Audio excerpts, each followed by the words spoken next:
All right, we're ready. Sorry for the delay. No worries, absolutely no worries. All right, so let me share my content. All right. Are we ready to go? All right, awesome. Well, welcome everyone. I am super excited to virtually meet everybody. My name is Daria, and I have my counterpart, Alex, if Alex can make himself heard. Hi everyone, how are you guys doing?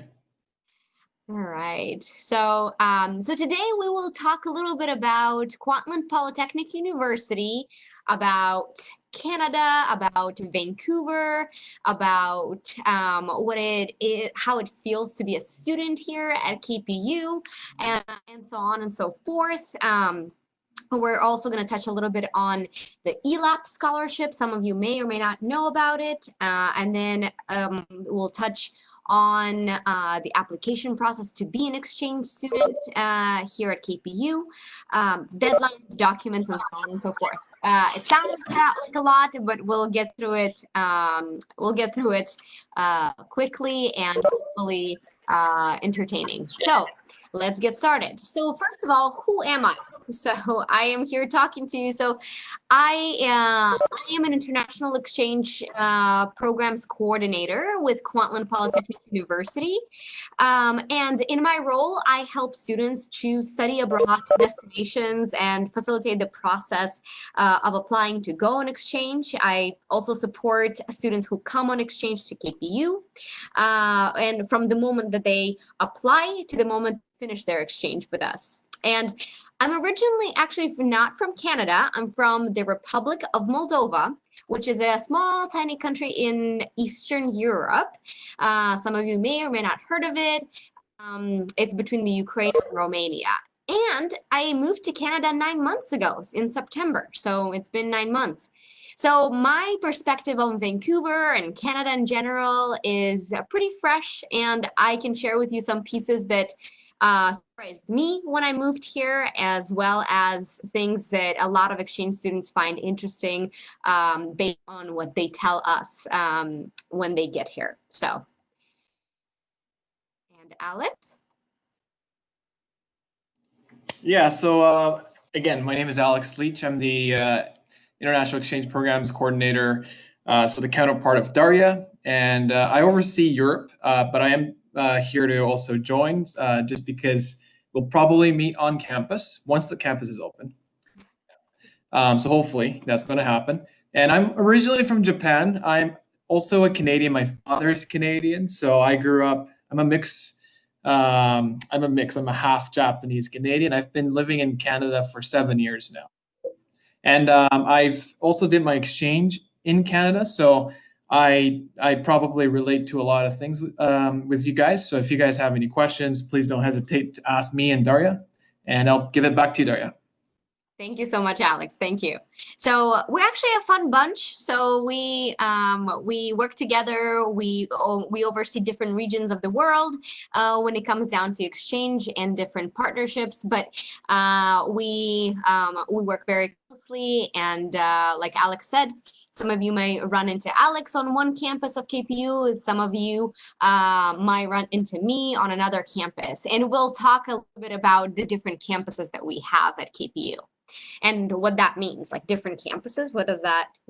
So, so a little bit of benefits of studying abroad, particularly at KPU. So one of the things that you'll hear all the time is that its location. So Vancouver is actually one of the safest, cleanest, and most beautiful cities in the world. It's located in the stunning province of British Columbia, where you actually can get a little bit of everything. You get a little bit of forest, you get a little bit of beaches, you get a little bit of mountains, and we have beautiful coastlines, so it's almost impossible. And I'm telling you, as a person who moved to Canada 9 months ago, it's impossible to not fall in love with the location. And the increased employability. So after surveying several employees, a lot of employers actually said that the increased employability, so they are more likely to hire somebody who studied abroad at some point in their college career. So for example, there is someone who with the same experience applying for a job, one has studied abroad and the other one hasn't. So the likelihood of the person being hired is the one with study abroad experience. So another benefit of that.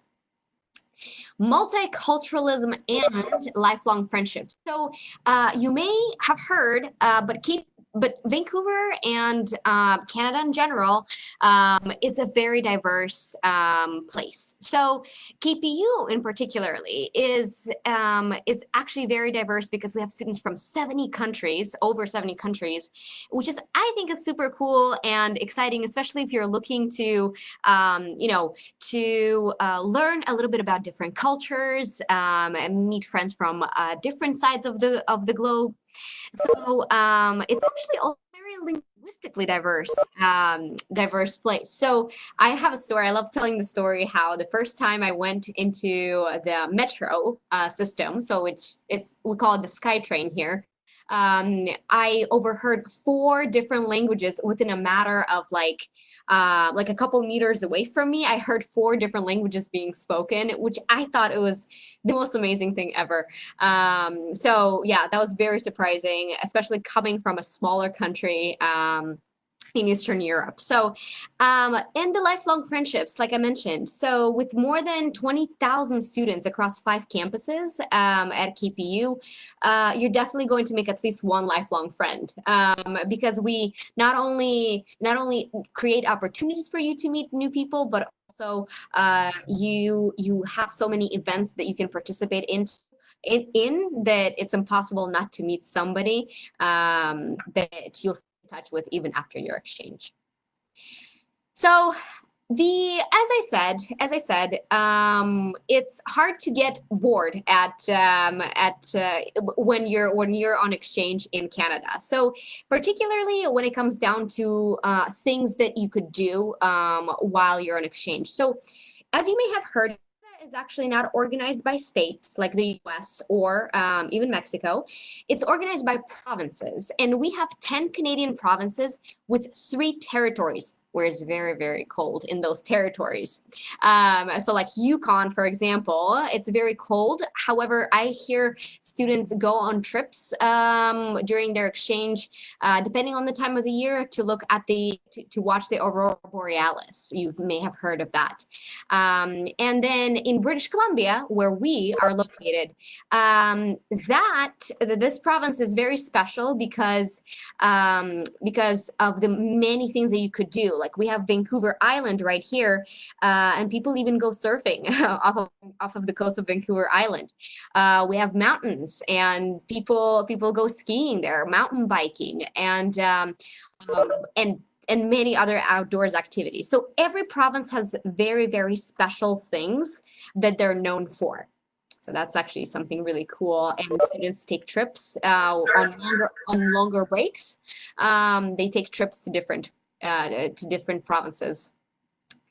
Now, Metro Vancouver. So the thing that I will talk briefly here about is you're going to hear a lot when we talk about Metro Vancouver. So actually, the thing about Metro Vancouver is that it means Metropolitan Vancouver Region. So it's because Metro Vancouver incorporates many cities and municipalities into one big area that we call Metro Vancouver, and they're all interconnected by the SkyTrain system or by the transit system that also includes buses. And yeah, so we'll talk a little bit about the map and how Metro Vancouver is organized. The other cool thing is that BC, which is the province where we're located, has actually one of the mildest climates in Canada. So you probably have heard that Canada is known for its like really harsh winters and a lot of snow. Vancouver actually doesn't get as much snow as, for example, Toronto. So So that makes it very bearable. You won't need necessarily to get super, super, super heavy jackets, depending again on the time of the year that you're going to come in. And like I said, a lot of the things I repeat, but I'm going to reiterate because these are our pride points. We're a safe and multicultural and laid back place, particularly Vancouver, because even if you're into really outdoorsy things, you can also find things that are not necessarily catered to only people who want to be outdoors. So for example, a lot of people talk about the Vancouver vibe. So what's that vibe that people talk about? And that vibe is particularly that. It's the vibrancy, the sociability of people. Yeah, so that's why it's a very unique feature for a very big city. So you're going to be surprised to see so many neighborhoods that have a very small town feel, even though, you know, you have skyscrapers right a couple bus stops away from you. So it's actually really cool. A little bit of KPU, a little bit about KPU. So let's actually dive into what our university represents. So we're actually the third largest university in Vancouver, and the first one by size being UBC, University of British Columbia. You may or may not have heard of it. The second one is Simon Fraser University, and we are the third in terms of size. And we have 5 campuses, and they're, even though none of them are actually located downtown Vancouver, we're spread out all around Metro Vancouver. So, which actually gives you the opportunity to explore a much larger number of areas in the Metro Vancouver area. It also makes all of our campuses unique in their own way, and we'll take a look about what makes each campus special.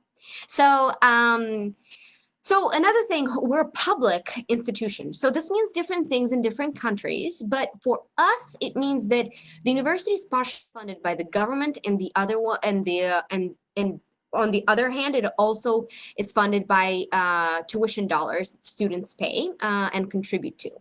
We're also an accredited public university, which means that our degrees are recognized by the province and throughout Canada. And like I said, we also have over 20,000 students. And for Canadian standards, we're considered medium-sized. And we offer over 140 unique programs across 7 different faculties. Faculties means different departments. So that's different countries also call them differently. So 7 different faculties, different programs within that. And we'll talk a little bit about what you can study. So poly, what? So again, in different countries, it can mean different things. So we used to be a college that actually converted into a university. So in Canada, colleges are more hands-on and universities are a bit more theoretical. But the cool thing that KPU did is that we married these 2 ideas. We married these 2 approaches. So we combined the applied and hands-on with the theoretical approach and the theoretical learning, so that you can actually get a holistic, a well-rounded learning experience. And so that at the very end, when you leave KPU, you are actually job ready, and students are actually not only able to talk about theoretically what they learned, but they can actually apply it in real life. And yeah, so that's what we are about. And again, a little bit about what we you know a little bit about the things that that our graduates do. So for example, 94% of our graduates, they actually find a job. Some, the rest might actually want to continue on with their education and pursue more advanced degrees. So, and then the average salary of people who graduate from KPU is around $50,000 a year for their salary. Again, some of these things are good to know in general, even though you may not may just want to come here for a semester. But these are kind of the cool fun facts that you might be interested in learning about. So, and now let's talk about who comes to KPU. Because again, like I said, we're very diverse in our student body. So the numbers are a bit outdated. They're from 2018, not too much, but I can tell you that out of a little over 20,000 students, around 5,000 of them are international. So each semester that can range from 20 to 25% of our students being international, and those students coming from over, like I said, 70 different countries.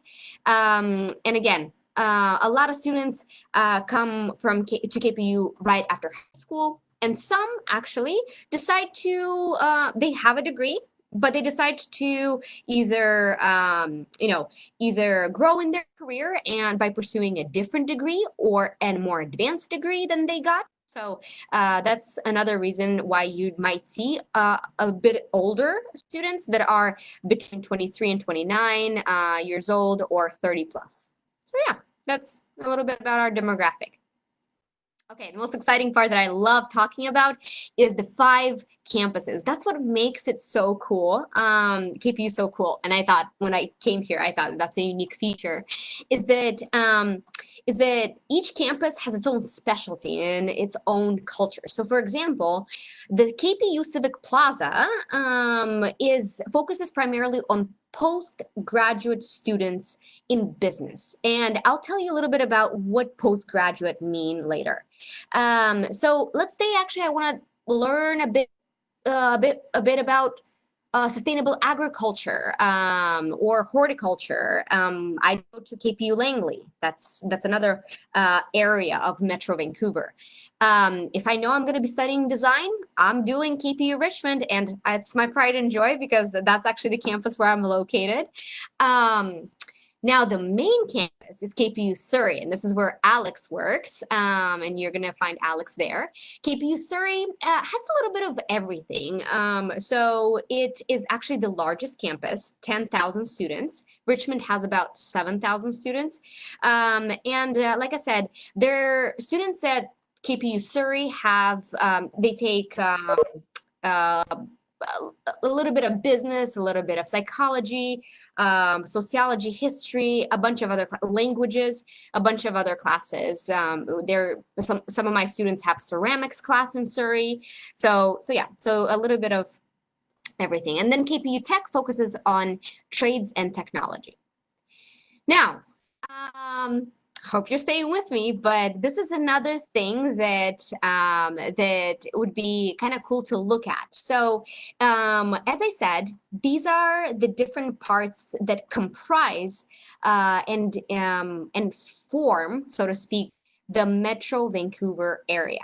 So if you look at the downtown, like where those skyscrapers and all that, all the industrial and all the economic hub of Vancouver is the heart of hustle and bustle, is the downtown Vancouver. So the closest one to downtown Vancouver is the Richmond campus. So it's just 30 minutes by the SkyTrain, which is again the metro system that we use here. And KPU Richmond is actually connected to KPU Surrey by a bus that literally drops you off right at the doorstep pretty much of the KPU Surrey campus, and it's around 30 minutes as well.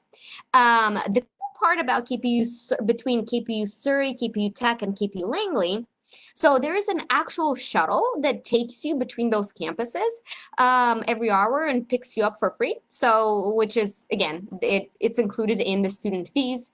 So yeah, that's how students commute between those campuses. And I have students who they may have a class in the morning at KPU Richmond. Let's say they take a French class or something like that, and then they hop on the bus and they in the afternoon and they go to their ceramics class at KPU Surrey. So. And again, the KPU Civic Plaza, as I mentioned, if you look at downtown Vancouver as your starting point, there's a SkyTrain that takes you directly to KPU Civic Plaza. So yeah, so that's the cool part about the interconnectedness of our campus.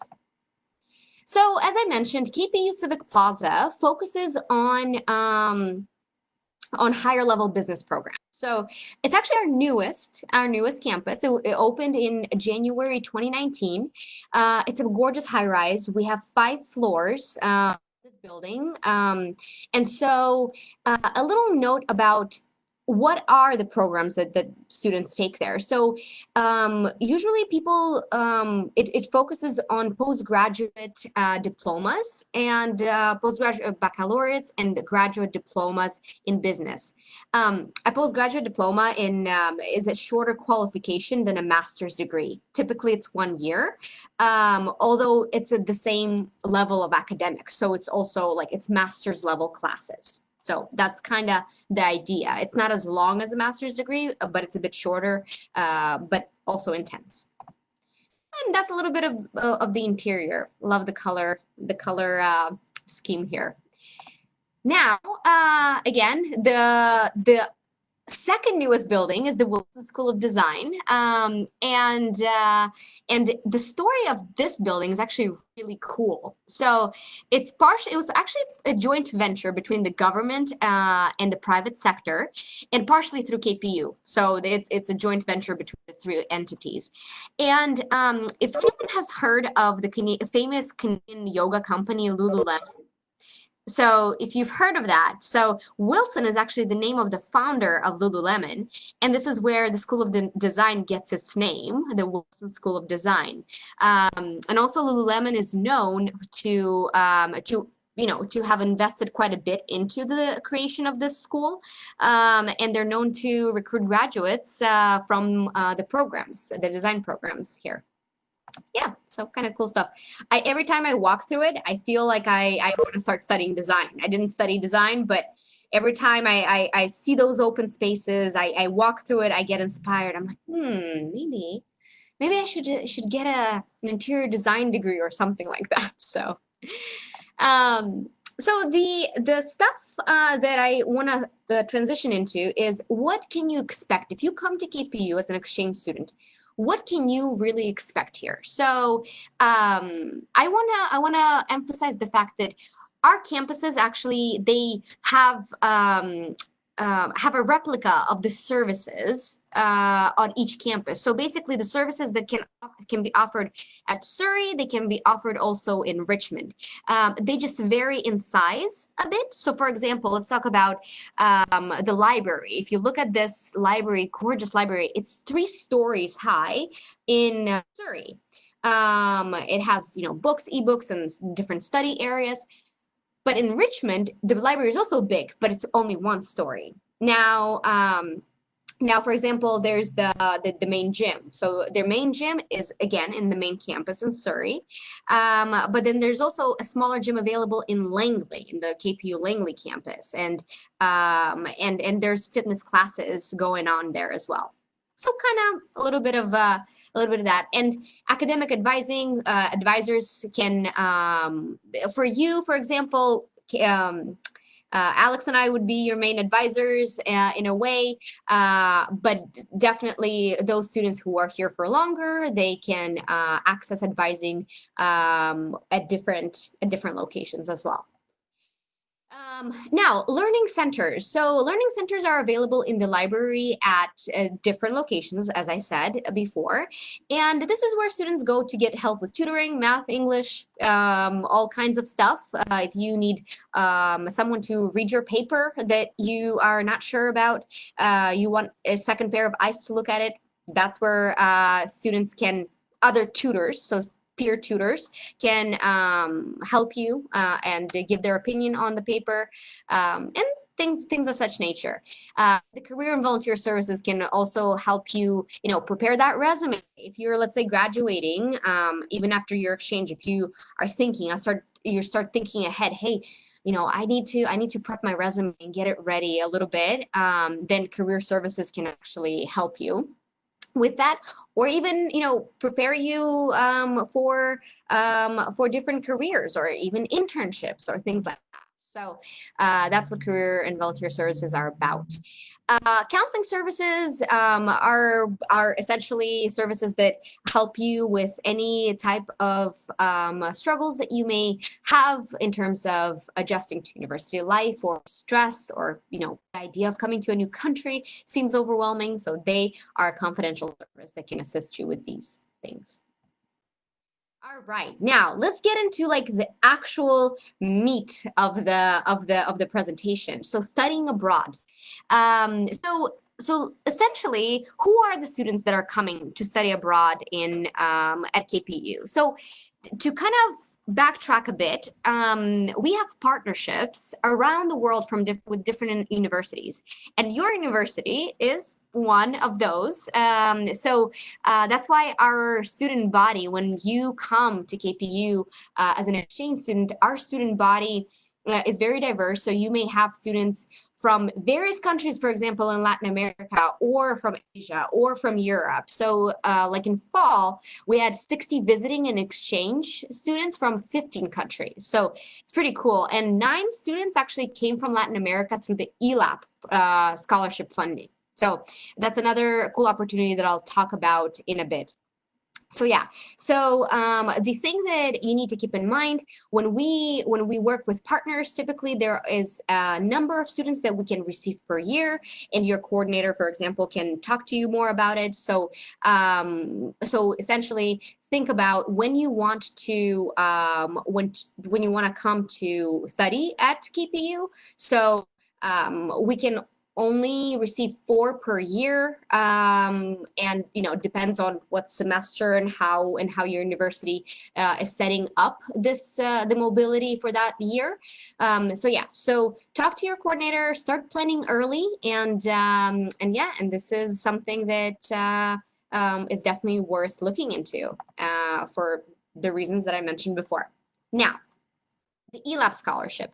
The ELAP scholarship is essentially a funding opportunity created by the Canadian government, particularly for students from Latin America and the Caribbean, and it provides financial help for short-term exchange opportunities, either for studying, just taking courses at undergrad level, or for graduate level to conduct research and things like that.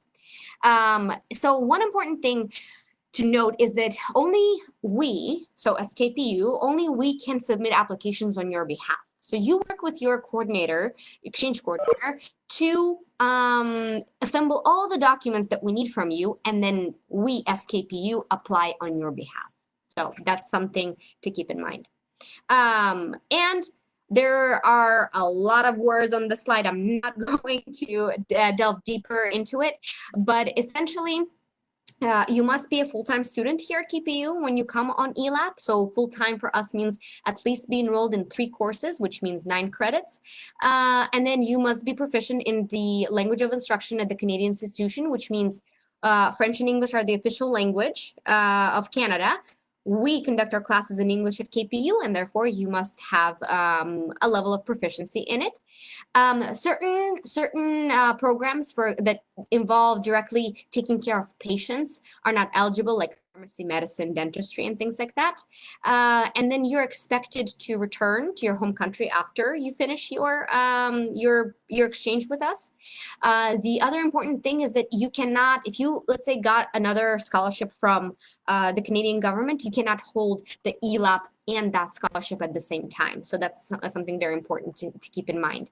And again, you must ensure that you have an appropriate health insurance during your studies. So, and we'll talk, of course, about that in more detail, because health insurance is actually one of the most popular questions that students have about, like, can I use my coverage from my home country?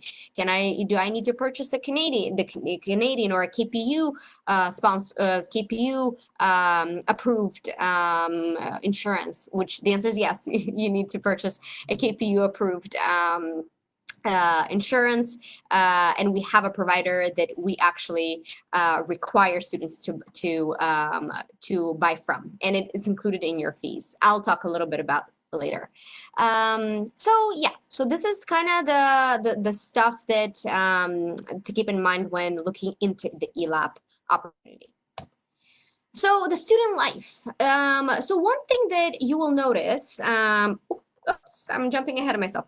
One thing that you will notice is that we don't have necessarily residences on campus, so on-campus housing. However, we do have a very strong sense of community when it comes down to student life. That's why, because of that lack of residential housing here on campus, our campus is focused on creating spaces on the actual in the actual buildings, around the buildings, where students can actually get together, study, lounge around, and hang out. So beyond that, we actually have staff in the international office whose sole job is essentially to create events for you and to create programming. So for example, when you first arrive to KPU, you'll be part of an orientation. That will be your first opportunity to meet other students. And a little bit after orientation, we do a welcome party for exchange students, and that's where you actually get to hang out really closely with everyone who's coming for exchange that semester. So regardless whether you're here for 1 semester or 2 semesters, of people and get to share more of your culture with fellow students and even staff. We oftentimes look for volunteers to help at events like International Focus Weeks, which is another great way to connect with the KPU community. Yeah. A little bit about the KPU program. So when you're thinking about okay, cool, Daria, yeah, I'm interested in doing an exchange, but do you have a program that we have in Mexico, and will it match up? So we have 7 faculties, as I mentioned, and they have various programs under it. So our faculties are business, design, arts, science and horticulture, trades and technology, health, and English language studies. One important thing to note for arts. I know some universities have arts as in photography, visual arts, ceramics, and things like that, theater. In the KPU, arts also include humanities and sociology and things like that. So so when you think of arts, don't think that it's only visual arts or painting or drawing. It's also geography, history, political science, and things like that in KPU, in the KPU program structure.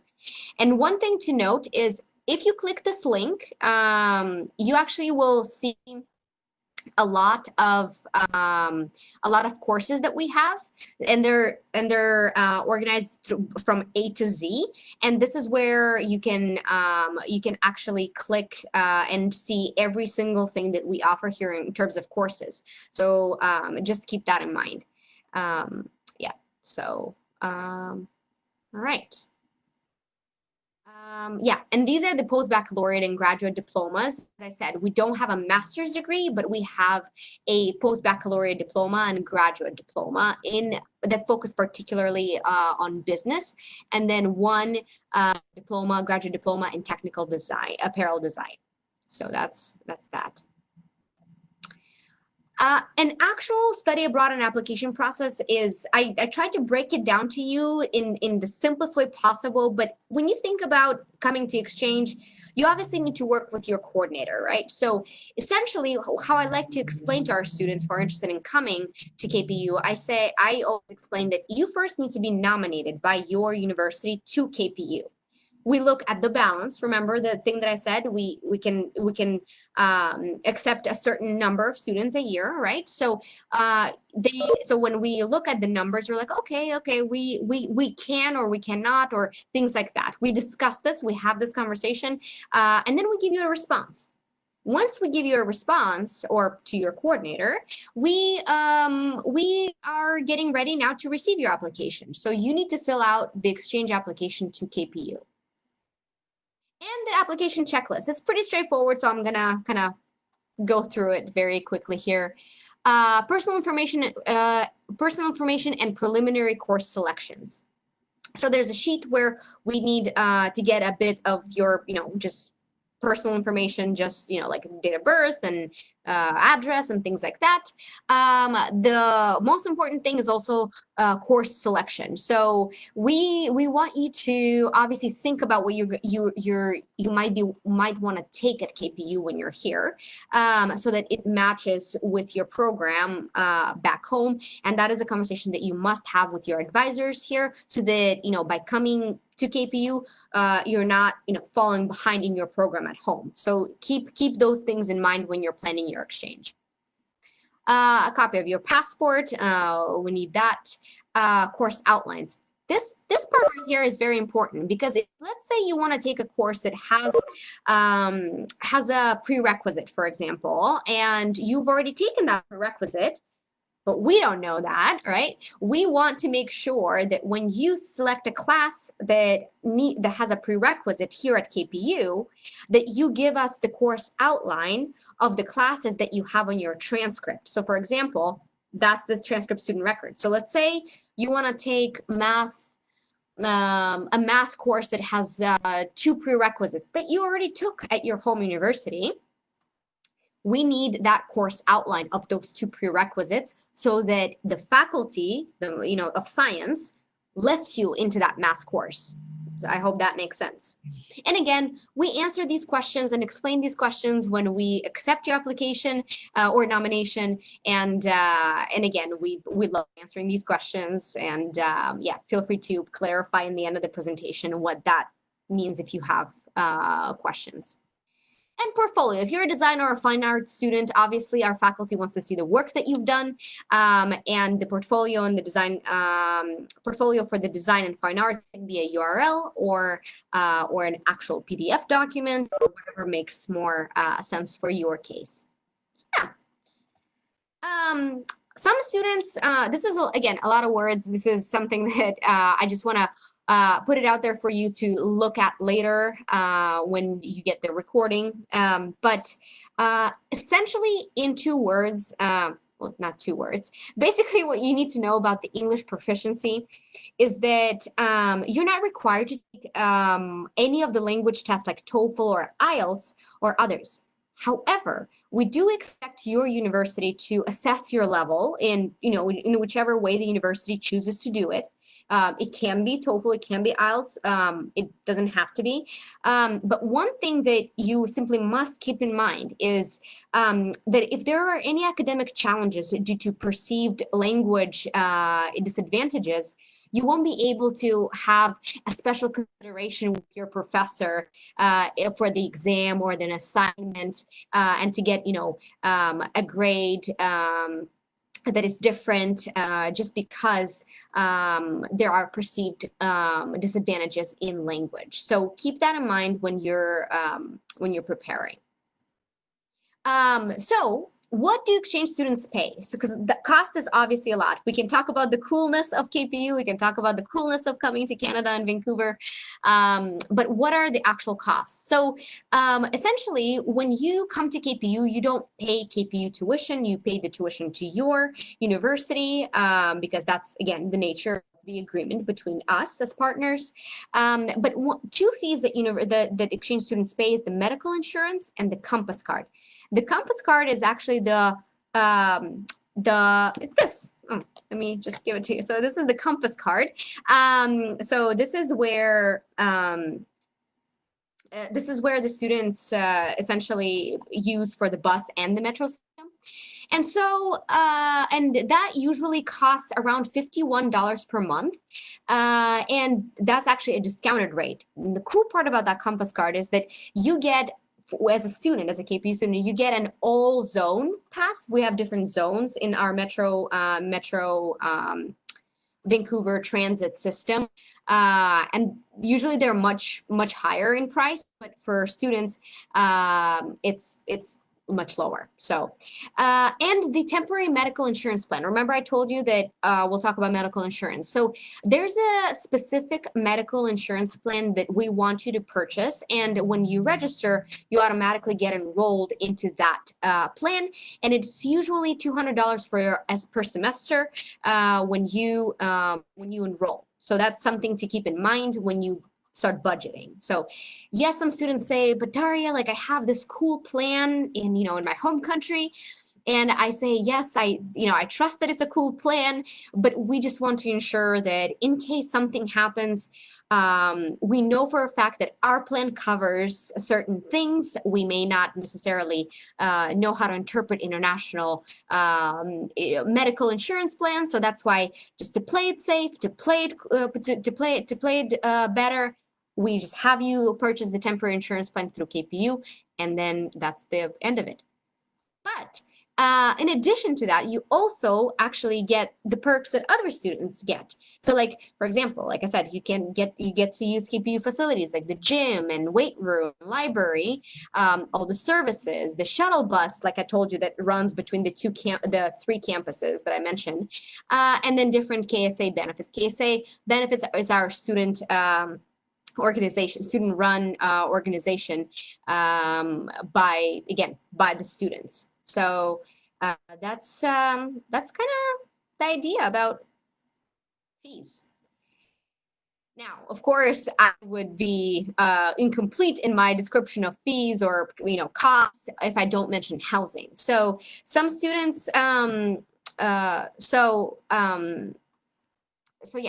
the thing that it's important to know about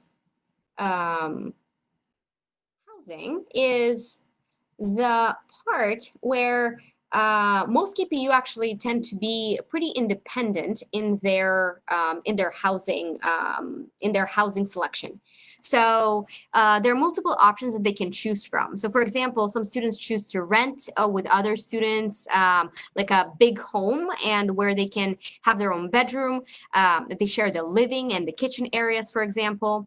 But you worry about your own rent. You're not responsible for anyone else. So students can look in Facebook groups, posters on campus, and different links that you could look through, and find the best option for your budget. Some students opt to stay with a homestay family, like a host family. Again, it's a personal choice, personal preference. Some students, they decide, oh, like I'm just gonna do that while I try to get adjusted to life in Canada and in Vancouver. I'll stay with a homestay family for a couple of weeks, and then I'll just go on my own. So yeah, and we send you more information down the road later before you arrive, to keep in mind the fact that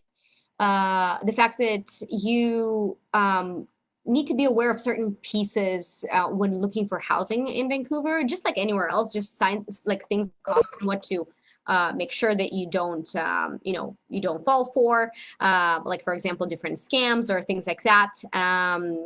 So this is something to keep in mind.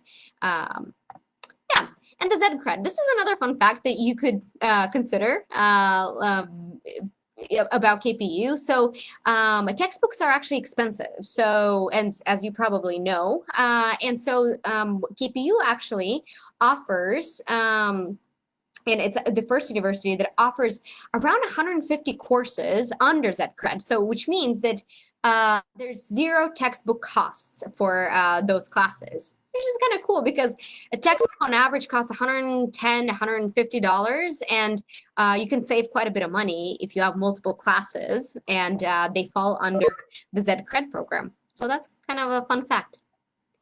A couple of deadlines to keep in mind, so just for your information, is that there's two deadlines: the nomination deadline, by which your university needs to nominate you to us, and then there's the application deadline. It's the time when you need, by this date, you need to send us all your documents and all the things that I mentioned. Okay, so the one that is coming up very quickly is September 1st for the nomination, and September 20th for the spring 2020. So if you want to come to KPU in spring 2020, September 20th is your date. Mark your calendar. All right. And one thing that I forgot to mention, but students can come to KPU for up to 2 semesters. You can come for 1 semester, but no more than 2. So you can do a 1 academic year, and the KPU has 3 semesters. So keep in mind. So we have, like I said, September to December is fall. January to April is spring, and then May to August is summer. So when you plan, keep in mind that even if you want to stay in Canada for 1 year, these are the semesters that you need to consider. This is how the semester works in at KPU specifically, okay? So that's something to keep in mind. All right, well, thank you so much for listening to my monologue for such a long time. And I am now opening the floor to you all for questions to be sending me through the online chat or through Kenya. So I give the floor to you all. And Alex, All right. And Alex and I can also like go back and forth on answering these questions. Thank you very much, Daria. Thank you everybody for being here. Could you just type your questions to the chat so we don't have interruptions with the microphone with one and another one speaking at the same time, overlapping, speaking. Could you please type your question if you have one? By the way, Suriel Ceja ask a question. What's the position of KPU in the QS World Ranking? That's what he's asking. That question was from, let me type it. It's from Facebook.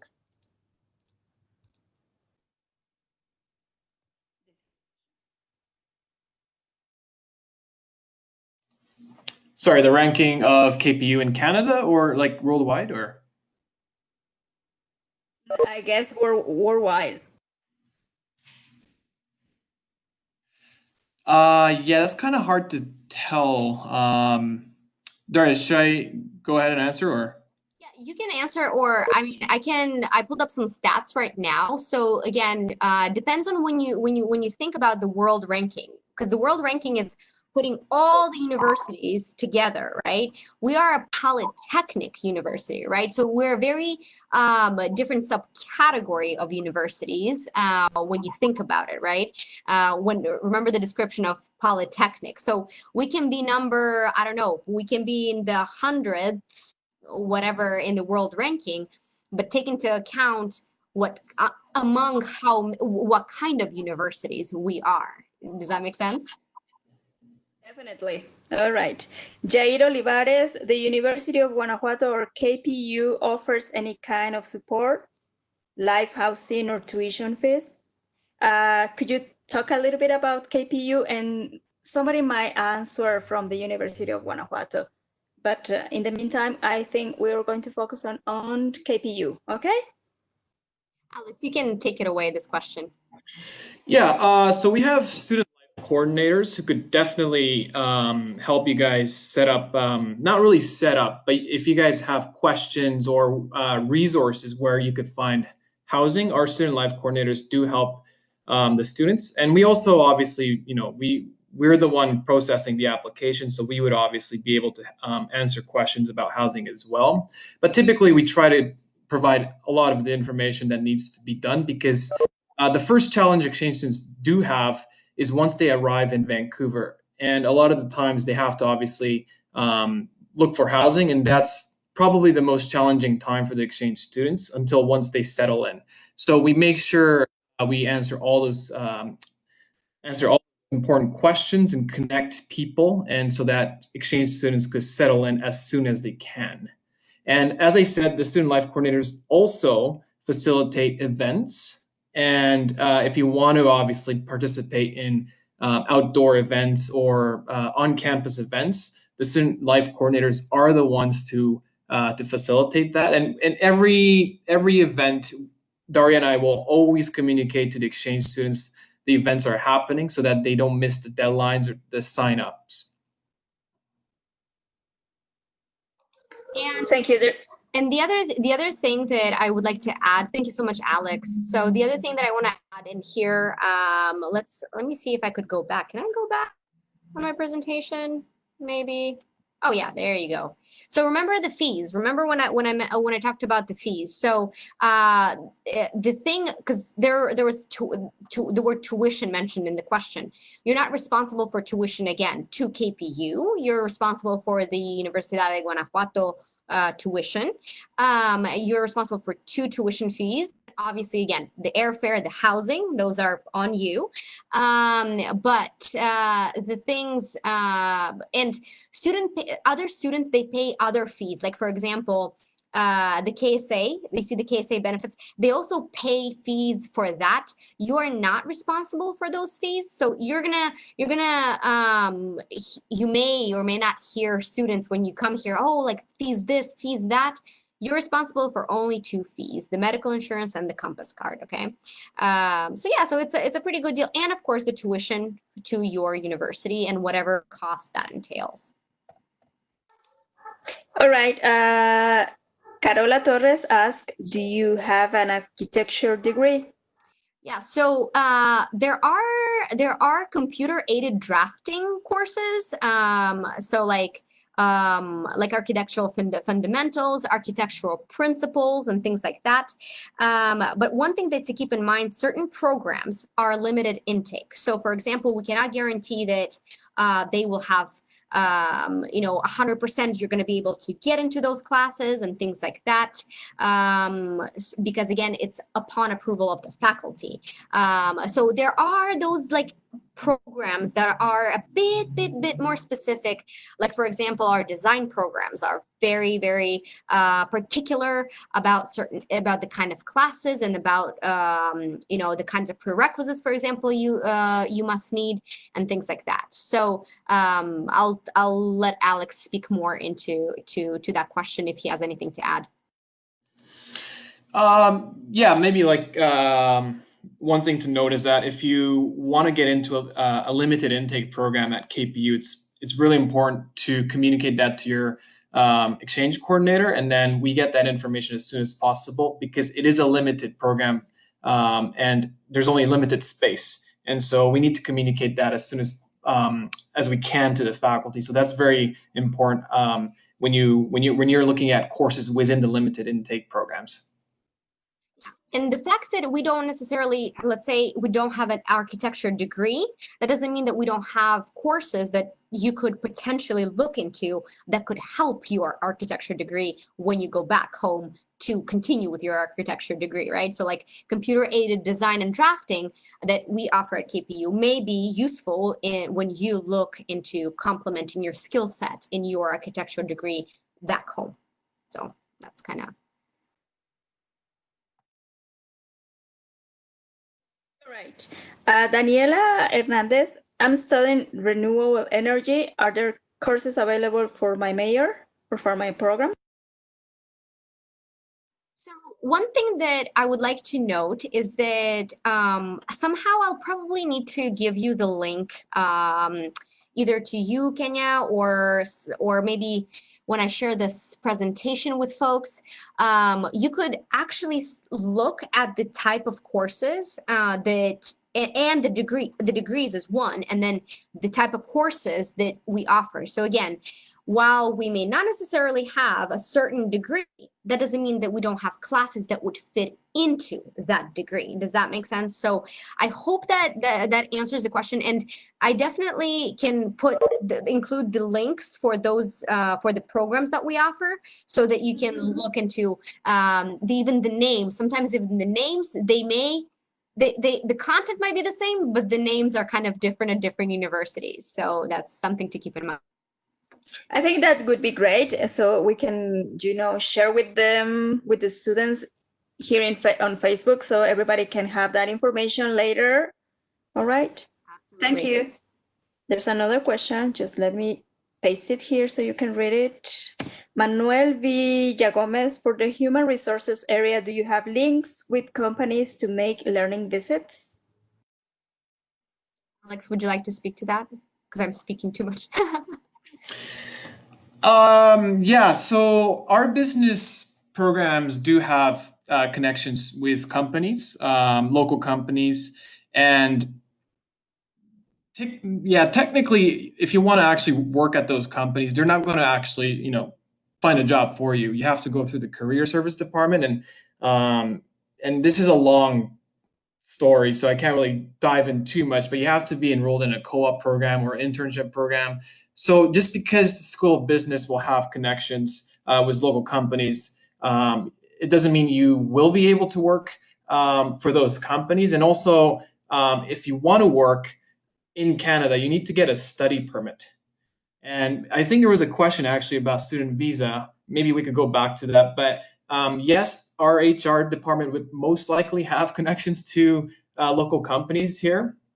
But you won't be able to most likely work. However, they might be able to set up a time for you so that you can maybe visit those companies if those companies actually are okay with exchange students coming in. But this will probably require coordination, and obviously we'll probably need a little bit time to organize this. So if you want to do that, maybe let us know as soon as possible, because it's not going to be like, yeah, we could send you guys into a local company tomorrow. It doesn't work this way, right?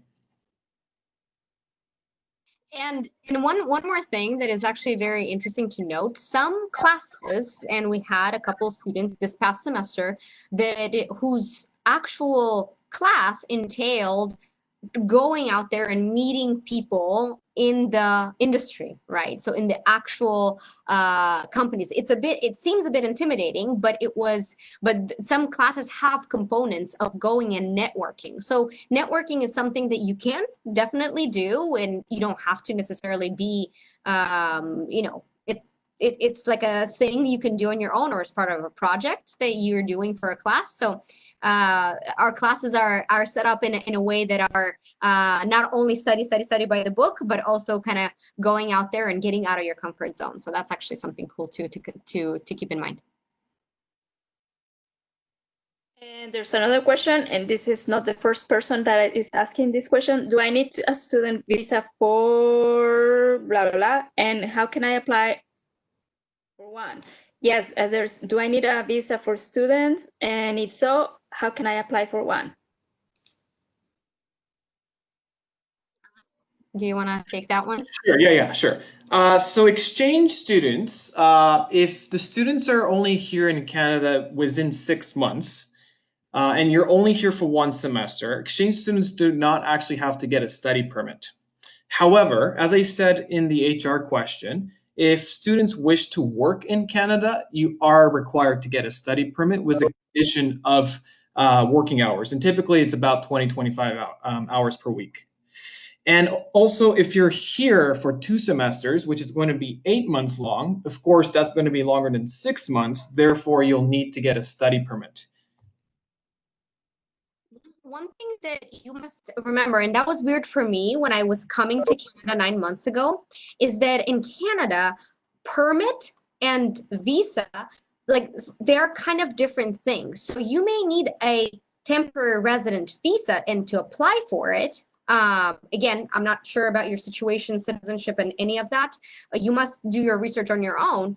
But then when you land, you're given a study permit if you need one. And like Alex said, when you're here for a semester, you're not, you don't need a visa per se. You don't need a permit per se, but you need to look into whether you need an actual visa to enter Canada.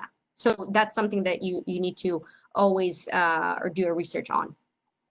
The other thing is, if you come within the 6 months, you'll have to get an ETA. I believe the Mexican is included, right, Daria? I think only Americans are not. Yeah. I need to look into that. Yeah, but I believe Mexicans also have to get an ETA, which is the electronic visa, which you could actually pretty much get it within that day. You just have to apply online, and it's about $20 Canadian or something like this. So for students who's coming for one semester, you get an ETA. And as I said, if you're coming for more than 6 months, which is 2 semesters, you just get the study permit. Yes, you're right. I'm going to say this in Spanish because it is for the Mexican students. Sí, aquí les voy a dejar el link de la visa. Eso es de lo que él está diciendo, el ETA, Canada Visa ETA. Este es el link donde pueden encontrar información sobre el visado para Canadá. ¿Okay? Y sí, necesitamos un permiso los mexicanos para entrar solamente como para pasar a Canadá en vez de una visa. Visa es una autorización electrónica de viaje, el ETA. CTA, I'm sorry. There's another question, which has to do with, it's Quique Montaño. I'm studying the 6th semester of medicine. I'm doing my practices at the hospital. How does the university work with the hospitals? How can I fit into your programs? So Daria, this is nursing, so let me answer this question. Okay, so if students want to come here for the nursing program, nursing program is very, very restricted in Canada. Unfortunately, it's not actually going to be a semester abroad. So we have had students, exchange students, come to our nursing program and take classes, but because of the Canadian regulation, they could only really take classes for about 3 to 4 weeks, which is not going to be obviously the full semester. Now, again, we had students come to Canada for 3-4 weeks, and I know it's not going to be a semester long, but they were happy with the experience, and those students got actually experience or opportunities to visit Canadian hospitals. Now, one thing I have to note is that because you're not a certified, obviously yet certified doctor in Canada, you won't be able to do hands-on studies. Exchange students who come to KPU or any other Canadian institutions cannot actually do hands-on studies, which means you're going to be treating a patient. You could obviously visit those hospitals and make notes and all this. This is totally fine, and also in classrooms as well. Our nursing program have demo labs where there's going to be a robot, and those robots are like the patients, and the Canadian students, or not, I shouldn't say Canadian students, but the students who are in the nursing program are able to practice and treat the patients. But because you're not part of the Canadian nursing program, you won't be able to treat those robots as well. However, again, you are able to observe and make notes in all this kind of thing. And again, part of the program, we would always have students visit local hospitals. And the other thing to keep in mind, remember when I was talking about, thank you, Alex. The thing that I was talking about ELAP, these programs like that are hands-on and they are particularly focused on direct patient care. If you're considering applying for ELAP, that's something to keep in mind, that those programs are not eligible for the scholarship. Just putting it out there. If that's something to think about. There's another question. What program have I to apply? Do I have to apply if I am studying pharmacy? Is it the same? Alex, Sorry, so it could be health science within this Faculty of Science and Horticulture. I'll have to look into this. Maybe what I could do is that once we're done with the presentation, I could look into if there's any pharmacare classes, and maybe if there is, I could send you the options. However, health science is quite limited, so the faculty may disapprove the request, but again, we could always request the courses and see if the science faculty is open with accepting the exchange students in specific courses. So the earlier we get the request, the better. And again, I'll try to get the course list to Kenya, and hopefully there are courses within this health science. It would be great. Yeah, I'll send you if there's any courses in the pharmacy studies, then I'll send you the list. thank you, Alex. Okay. Okay, I'm seeing that we're running out of time. I'm going to thank you so much, Daria, and thank you so much, Alex. I'm going to switch into Spanish so I can talk to them because we're going to have another meeting next Wednesday, the same time. I think it's better now they have an idea and they can formulate their question. They might have time to think about it. They might have time to do their research, and then on Wednesday they can come back and ask their question. So, muchísimas gracias a todos por acompañarnos. Creo que ahorita tenemos muchísimas preguntas y entonces es muy difícil para ellos responder. Estamos ya un poquito tarde, pasamos ya un poquito de la hora. Los invitamos para el próximo miércoles para que se reúnan con nosotros y traigan sus preguntas. Seguramente va a haber más información de ellos en específico y quizás respondan sus preguntas, y si no, bueno, si tienen sus preguntas para la próxima semana, serán respondidas con todo gusto. Muchísimas gracias a todos y que tengan una buena noche. Thank you so much, Daria. Thank you so much, Alex. Thank you. Talk to you next week. Thank you so much. Talk to you next week. Bye-bye. Bye-bye.